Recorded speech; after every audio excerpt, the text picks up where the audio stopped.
हमारी भोजपुरी इंडस्ट्री के ऐसे पर्सनालिटी यहाँ पे बैठे हैं जिनका नाम है राजकुमार आर पांडे जी। तो भैया के बारे में हम जो भी जितना भी प्रशंसा करेंगे ना तो वो शब्दों में कम पड़ जाएगा।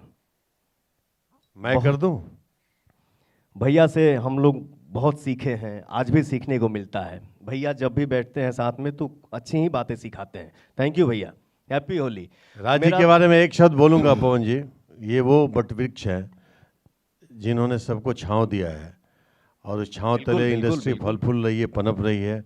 आज सब हम उसी छांव के तहत यहाँ तक आकर के पहुँचे हैं। मुझे नहीं लगता है कि ऐसा कोई हमारी इंडस्ट्री का हीरो हीरोइन जो है इनसे अछूता रहा हो जो इनके साथ ना किया हो, और इनका प्यार आशीर्वाद सबको मिला है। अब मैं बुला सकता हूँ क्या राज जी आपको? इंडस्ट्री में जितने भी आर्टिस्ट हैं सब लोग मेहनत करता है, सब लोग को भगवान खूब आगे बढ़ाएं, सब लोग एकदम छाए रखें।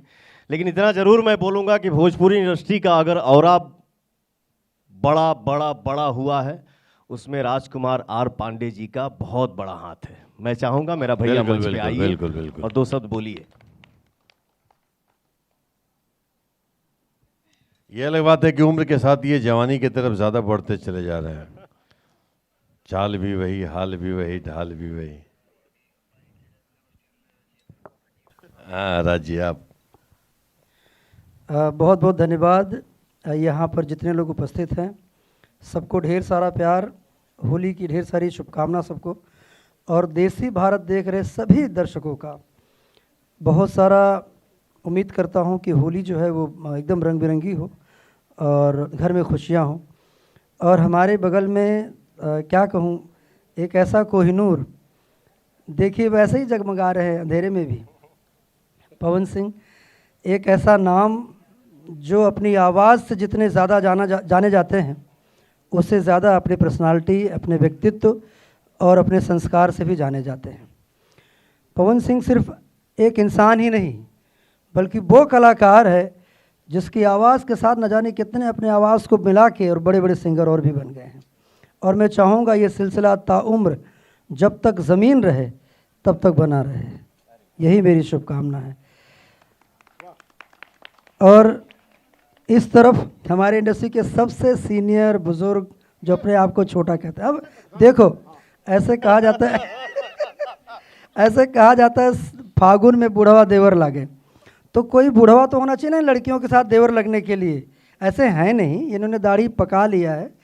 फिल्मों में हमारे किरदार होते हैं अलग अलग रोल कर, हाँ इन्होंने वाइट कलर कर लिया दाढ़ी बाल। जापान से मंगाए थे, तो जापान लेके आए थे। और कलाकार अगर कहूँगा तो मैं क्या कहूँ, इनको कोई रिप्लेस नहीं कर सकता, इनका ऑप्शन कोई नहीं हो सकता, इनके लिए किसी किरदार को और को सोचा नहीं जा सकता। ये वो अवधेश मिश्रा हैं कि जब आते हैं अपने किरदार में तो रंग भर देते हैं, और सबके साथ इन्होंने, और उतना ही अच्छा इनका स्वभाव, नेचर। बस यही चाहूँगा कि ये परिवार हमारा जो है वो बना रहे। परिवार सिर्फ कहने से नहीं होता है, परिवार के साथ परिवार जैसा निभाने से होता है। और मुझे लगता है कि इंडस्ट्री के हर व्यक्ति को सिर्फ ये कह देना लोगों के बीच कि इंडस्ट्री मेरा परिवार है, परिवार बोलने से नहीं होता है। क्या आप अपने परिवार की बातें, जब आपके भाई भौजाई घर में झगड़े होते हैं, क्या उसको दर्शकों तक लेकर आते हैं? नहीं लाते हैं। इसका मतलब वो आपका परिवार है, ये आपका परिवार नहीं है। अगर आप यहाँ की बातें औरों को जाके बताते हैं, लोगों को बोलते हैं, तो आप इसको परिवार कहीं ना कहीं नहीं मानते हैं। मुझे लगता है अगर इसे हमें परिवार मानना है तो हमारी कमियों को, हमारी अच्छाइयों को उभारना है, हमारी कमियों को परिवार की छुपाना है। हम इंसान हैं, हो सकता है हम में से किसी से कोई ना कोई गलतियां, आए दिन त्रुटियां होती रहती है, 4 भाई हैं उसमें भी होती रहती है। तो मुझे लगता है कि ये होली का जो रंग है वो सब पर अपने रंग की तरह चढ़े, और बेमनस्ता, ईर्ष्या और लोगों के प्रति जो जेलस की भावना हो वो हट जाना चाहिए, और प्यार मोहब्बत का रंग लेके आगे बढ़ना चाहिए। इतना ही कहना चाहूँगा। हमको आज भी वो दिन याद है भैया कि जैसे कैसे आपने बोला कि 4 भाई हैं, तो क्या भाई भाई में कभी झगड़ा नहीं होता है? तो जैसे गांव का माहौल जो था उस टाइम जैसे होता था कि हाँ यार पवन सिंह के घर से इस घर का आना जाना नहीं है, तो होली का दिन जब आता था ना, तो जिस घर से झगड़ा भी होता था ना, वहाँ भी आदमी जाता था, अबीर रख के बड़ों का आशीर्वाद लेता था। तो आज होली के दिन है, वाकई में हम लोग एक परिवार हैं, किसी के मन में कुछ ना रहे, सब कोई आगे बढ़े, सब कोई मेहनत करे और दिल से परिवार समझा जाए। लव यू हमार भोजपुरिया जहान।